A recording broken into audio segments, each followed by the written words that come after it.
बचपन से मैं ब्लडी मैरी की स्टोरी सुनते आ रहा था, लेकिन मुझे ये सब झूठ लगती थी।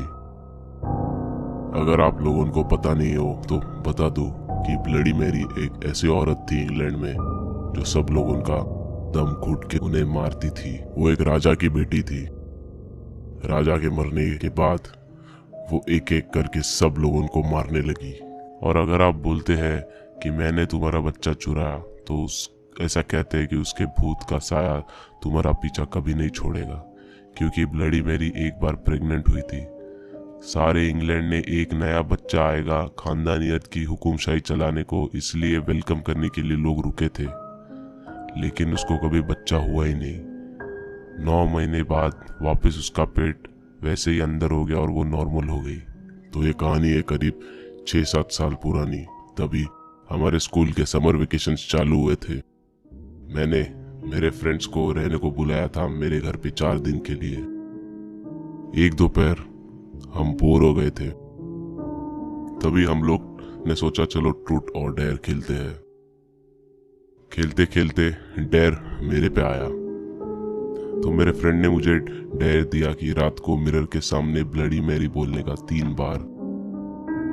मैं तो डरा हुआ था और ये भी बोला था कि मुझे रात को अकेला सोना पड़ेगा।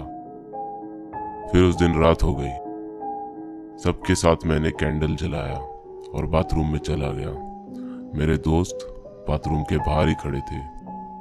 मैंने पीछे मुड़ के दरवाजा बंद कर दिया और सामने सिंक पे कैंडल रख दिया। मुझे बस सामने अपना ही चेहरा दिख रहा था अंधेरे में। मेरे दोस्त डर के आवाज करके उनके बेडरूम में भाग गए। उसके बाद पिन ड्रॉप साइलेंस था। मैं 3 बार गोल घूमा ब्लडी मैरी बोलते हुए। फिर मैंने मिरर में देखा। मुझे लगा मुझे वो औरत का चेहरा दिखेगा या फिर उसका चेहरा मेरे कंधे से ऊपर आते हुए, लेकिन ऐसा कुछ नहीं हुआ। मिरर में कुछ नहीं दिख रहा था। बाथरूम में सब चीज वैसी ही थी जैसे आग बंद करने के पहले दिख रही थी मुझे। फिर मैंने बाथरूम का दरवाजा खोला तो मुझे अपने आसपास ठंडी हवा का झोंका महसूस हुआ, जबकि हर खिड़की बंद थी उस रात। तो मैं डरते डरते अपने बेडरूम में गया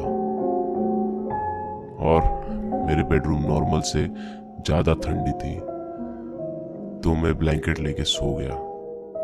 लेकिन मेरे मन में बेचैनी सी हो रही थी कि कोई तो मुझे देख रहा है,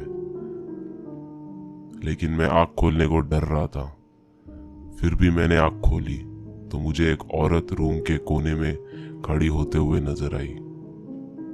उसकी साड़ी सफेद, पूरा चेहरा बाल से ढका हुआ था और उसको देख के मेरी आंखें जल रही थी। मैं डर गया और ब्लैंकेट अपने चेहरे पर डाल के सो गया। दूसरे दिन सुबह उठा और ब्रश करने जा रहा था तो वहां पे मैंने देखा कि मेरे आईब्रोज के बाजू में एक निशान आ गया था जो उस रात के पहले नहीं था। बाद में मेरे पीठ पर देखा तो स्क्रैच किए हुए नाखून के निशान थे और हाथ पे भी जो लाल हुए थे। उस दिन के बाद ब्लडी मैरी की कहानी पे मैं विश्वास रखता हूँ और ये मैं कभी वापस दोहराना नहीं चाहता।